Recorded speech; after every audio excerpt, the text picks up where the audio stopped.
మిత్రమా, మీరెప్పుడైనా గమనించారా?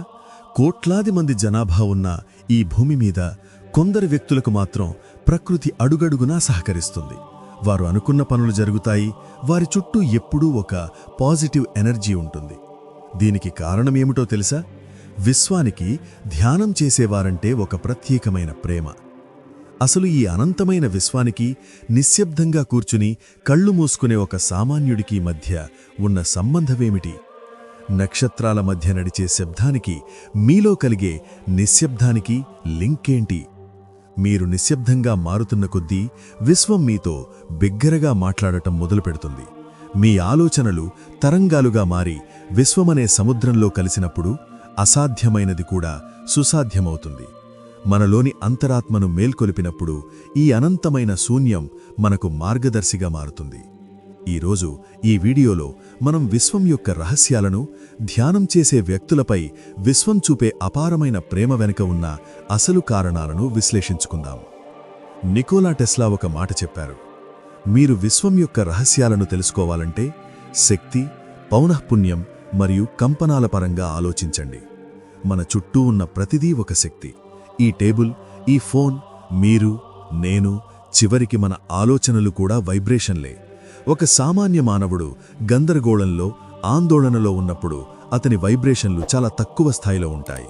కానీ ఒక వ్యక్తి ధ్యానం చేయడం ప్రారంభించినప్పుడు అతని మెదడు తరంగాలు బీటా నుండి ఆల్ఫా, థీటా స్థాయిలకు ప్రయాణిస్తాయి. ఈ స్థితిలో మీ మెదడు ఒక రిసీవర్గా మారుతుంది. విశ్వం ఎప్పుడూ ఒక అత్యున్నతమైన ఫ్రీక్వెన్సీలో స్పందిస్తూనే ఉంటుంది. ధ్యానం చేసే వ్యక్తి తనలోని అశాంతిని తొలగించుకుని తన వ్యక్తిగత ఫ్రీక్వెన్సీని పెంచుకున్నప్పుడు విశ్వం యొక్క లయతో ఏకమవుతాడు. రేడియోలో సరైన స్టేషన్ సెట్ చేస్తేనే స్పష్టమైన సంగీతం వినిపించినట్లు ధ్యానం ద్వారా మీరు విశ్వం యొక్క డివైన్ స్టేషన్కు ట్యూన్ అవుతారు. ఒక్కసారి మీరు ఆ ఫ్రీక్వెన్సీకి చేరుకుంటే మీరు అడగకముందే విశ్వం మీ అవసరాలను తీరుస్తుంది. మీ సంకల్పం విశ్వం యొక్క ఆజ్ఞగా మారుతుంది.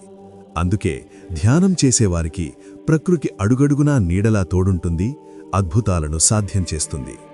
నిశ్శబ్దం విశ్వం మాట్లాడే భాష. విశ్వం ఏ భాషలో మాట్లాడుతుంది? తెలుగునా, ఇంగ్లీషా? కాదు. విశ్వం మాట్లాడే ఏకైక భాష నిశ్శబ్దం. మనం రోజంతా అనవసరమైన మాటలతో, అర్థంలేని ఆలోచనలతో విశ్వం యొక్క నిశ్చలతను డిస్టర్బ్ చేస్తూనే ఉంటాం. మన కోరికల గోలలో విశ్వమిచ్చే సంకేతాలను వినలేకపోతున్నాం. కాని ధ్యానం చేసే వ్యక్తి ఈ బాహ్య ప్రపంచపు అరుపులను ఆపి నిశ్శబ్దాన్ని ఆశ్రయిస్తాడు. ఎప్పుడైతే మీలో మాటలాగిపోతాయో అప్పుడే విశ్వం తన రహస్యాలను మీ చెవిలో గుసగుసలాడటం మొదలుపెడుతుంది. నిశ్శబ్దమంటే ఏమీ లేకపోవటం కాదు. నిశ్శబ్దమంటే అన్ని సమాధానాలు దొరికే ఒక అద్భుతమైన స్థితి.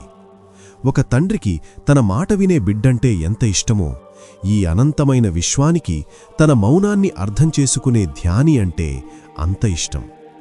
మీరు నిశ్శబ్దంగా మారినప్పుడు మీరు కేవలం ఒక వ్యక్తిగా మిగిలిపోరు, మీరు విశ్వంలో ఒక భాగమైపోతారు. అప్పుడు మీ ప్రార్థనలు ధ్వని రూపంలో కాదు, నేరుగా విశ్వశక్తితో అనుసంధానమై ఫలితాలనిస్తాయి. చాలామంది నాకది కావాలి, ఇది కావాలి అని విశ్వంతో నిరంతరం పోరాడుతుంటారు. దీనిని రెసిస్టెన్స్ అంటారు.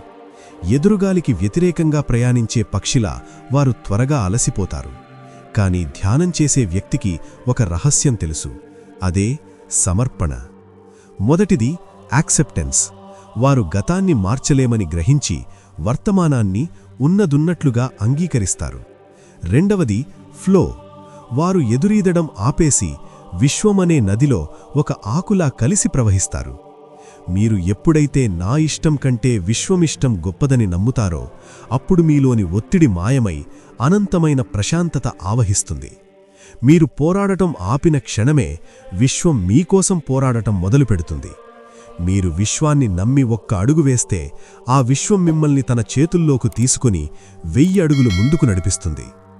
ఎప్పుడైతే మీరు ప్రతి పరిస్థితిని ధ్యానస్థితిలో స్వీకరిస్తారో అప్పుడు కష్టాలు కూడా కనుమరుగై అద్భుతాలు బహుమతులుగా అందుతాయి. ఎందుకంటే మీరిప్పుడు ప్రకృతికి వ్యతిరేకంగా వెళ్లే శత్రువు కాదు, ప్రకృతితో కలిసి నడిచే దాని ప్రాణ స్నేహితుడు.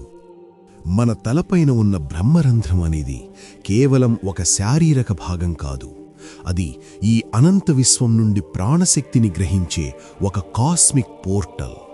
సాధారణంగా ధ్యానం చెయ్యని వ్యక్తిలో ఈ ద్వారం ద్వారా వచ్చే శక్తి ప్రవాహం చాలా తక్కువగా, అంటే కేవలం 10 నుండి 15% మాత్రమే ఉంటుంది. ఎందుకంటే వారి ఆలోచనలు, ఆందోళనలు ఆ శక్తి మార్గానికి అడ్డుగోడల్లా నిలుస్తాయి. కానీ ఒక వ్యక్తి ధ్యానంలో స్థిరపడినప్పుడు ఆ అడ్డుగోడలు కూలిపోయి విశ్వశక్తి ఒక జలపాతంలా వారిలోకి ప్రవహిస్తుంది. వారి ప్రతి కణం ఆ దైవిక శక్తితో నిండిపోయి రీఛార్జ్ అవుతుంది. ధ్యానం చేసే వ్యక్తి ఈ అనంతమైన చీకటిలో వెలిగే ఒక లైట్ హౌస్ లాంటివాడు.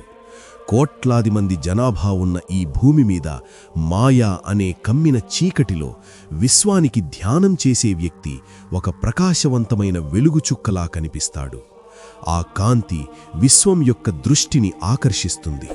ఆ కాంతి ఆరిపోకుండా ఉండటానికి, ఆ సాధకుడికి ఎటువంటి లోటు రాకుండా చూడటానికి విశ్వమే స్వయంగా బాధ్యత తీసుకుంటుంది. మీరు ధ్యానంలో ఎంత లోతుగా వెళితే మీలోని ఆ కాంతి అంత తీవ్రంగా పెరుగుతుంది. అప్పుడు మీరు విశ్వాన్ని వెతుక్కుంటూ వెళ్ళక్కర్లేదు, విశ్వమే మిమ్మల్ని వెతుక్కుంటూ వస్తుంది. మీ అవసరాలు, మీ కోరికలు మీరు అడగక ముందే తీర్చబడతాయి.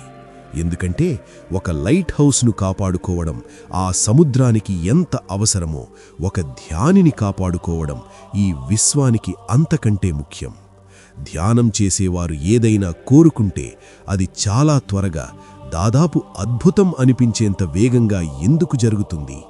దీనినే ఆధ్యాత్మిక శాస్త్రంలో సంకల్ప సిద్ధి అని, ఆధునిక పరిభాషలో లా ఆఫ్ అట్రాక్షన్ యొక్క అత్యున్నత స్థితి అని అంటారు.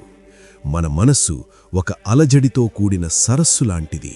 అందులో నిరంతరం వేల కొద్దీ ఆలోచనలు అలల్లా ఎగసిపడుతుంటాయి. అటువంటి స్థితిలో మీరు ఒక కోరిక కోరుకుంటే ఆ ఆలోచన తరంగాలు ఇతర గందరగోళ తరంగాలలో కలిసిపోయి బలహీనపడతాయి. కానీ ధ్యానం వల్ల మీ మనస్సులోని ఆ గందరగోళం అగిపోయి మనస్సు ఒక నిర్మలమైన అద్దంలా మారుతుంది. మలినం లేని అద్దం మీద సూర్యరశ్మి పడితే అది ఎంతటి శక్తితో ప్రతిబింబిస్తుందో, నిర్మలమైన మనస్సున్న ధ్యాని చేసే సంకల్పం కూడా అంతటి పదునుతో, వేగంతో విశ్వపు అనంత శక్తిలోకి చొచ్చుకుపోతుంది.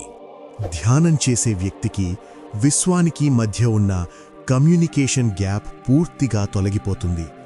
మీరు పంపే ప్రతి సిగ్నల్ విశ్వానికి ఒక ఆజ్ఞలా చేరుతుంది. ఇక్కడ అసలు రహస్యమేమిటంటే, ధ్యానం చేసే వ్యక్తి నాకిది కావాలి అని యాచించడు. ఆ వస్తువు లేదా స్థితి ఇప్పటికే తనలో ఉన్నట్లుగా అనుభూతి చెందుతాడు. ఈ భావన విశ్వం యొక్క ఫ్రీక్వెన్సీతో నేరుగా కనెక్ట్ అవుతుంది. ఎప్పుడైతే మీ అంతరంగం విశ్వంతో ఏకమవుతుందో అప్పుడు మీరు వేరు, విశ్వం వేరు కాదు. మీరు చేసే ఆలోచన విశ్వం చేసే ఆలోచనగా మారుతుంది. అందుకే మీరు నోరు తెరిచి అడగకముందే మీ హృదయ స్పందనను గుర్తించి విశ్వం అద్భుతాలను మీ పాదాల చెంతకు చేరుస్తుంది. మీరు ఎప్పుడైనా గమనించారా? మీరు ధ్యానంలో లోతుగా వెళుతున్నప్పుడు ఈ భౌతిక ప్రపంచం మీకు కొన్ని వింతైన, అద్భుతమైన సంకేతాలను చూపించడం మొదలుపెడుతుంది. ఇవి విశ్వం మీకు పంపే రహస్య సందేశాలు. మీరు అనుకోకుండా గడియారం చూసినప్పుడు 1111 కనిపించడం, కారు నంబర్ ప్లేట్ల మీద 222, 555 లేదా 999 వంటి సంఖ్యలు పదే పదే మీ కంటపడడం గమనించారా? ఇవి కేవలం అంకెలు కావు. నువ్వు ఒంటరివి కాదు, నీ వెనుక ఒక మహాశక్తి ఉంది అని విశ్వం మీకిచ్చే హై-ఫైవ్ వంటివి. మీరు ఒక పాత మిత్రుడి గురించి తలవాగానే సరిగ్గా అదే నిమిషానికి వారి నుండి ఫోన్ రావడం, లేదా మీకు ఒక సమస్య ఎదురైనప్పుడు దానికి సమాధానమిచ్చే పుస్తకం అనుకోకుండా మీ చేతికి చిక్కడం, ఇవేవీ అనుకోకుండా జరగవు. మీ ఫ్రీక్వెన్సీ విశ్వంతో సింక్ అయినప్పుడు జరిగే అద్భుతాలివి. తర్కానికి అందకుండా ఏదో జరగబోతోందని మీ మనసు ముందే చెప్పడం, మీలోని మూడవ కన్ను మేల్కొంటున్నప్పుడు విశ్వం తన భవిష్యత్తు ప్రణాళికలను మీతో పంచుకుంటుంది. నిజానికి ఇవన్నీ విశ్వం మీకు రాసే లవ్ లెటర్స్. ఒక ప్రేమికుడు తన ప్రేయసికిచ్చే చిన్న చిన్న బహుమతుల్లాగా ఈ అనంతమైన విశ్వం మిమ్మల్ని ఆదరిస్తూ పంపే సంకేతాలివి.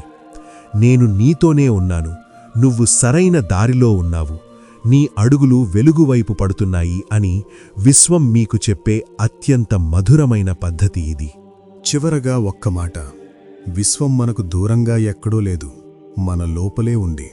ధ్యానమంటే బయట ఎక్కడో వెతకడం కాదు, మన లోపల ఉన్న విశ్వాన్ని మనం పలకరించడం. మీరు రోజుకు కనీసం 20 నిమిషాలు ధ్యానం చేయడం మొదలుపెట్టండి. మీ జీవితంలో మార్పును మీరే గమనిస్తారు. సమస్యలు చిన్నవిగా అనిపిస్తాయి, అవకాశాలు మిమ్మల్ని వెతుక్కుంటూ వస్తాయి. ఎందుకంటే విశ్వం తనను ప్రేమించేవారిని ఎప్పుడూ ఒంటరిని చెయ్యదు. ఈ సమాచారం మీకు నచ్చినట్లయితే ఈ వీడియోను లైక్ చేయండి. మీరు ధ్యానం చేస్తున్నప్పుడు మీకు కలిగిన అనుభవాలను కింద కామెంట్ సెక్షన్లో పంచుకోండి. ఇలాంటి మరిన్ని ఆధ్యాత్మిక మరియు సైంటిఫిక్ విషయాల కోసం మన ఛానల్ను సబ్స్క్రైబ్ చేసుకోండి. విశ్వం మిమ్మల్ని దీవించుగాక.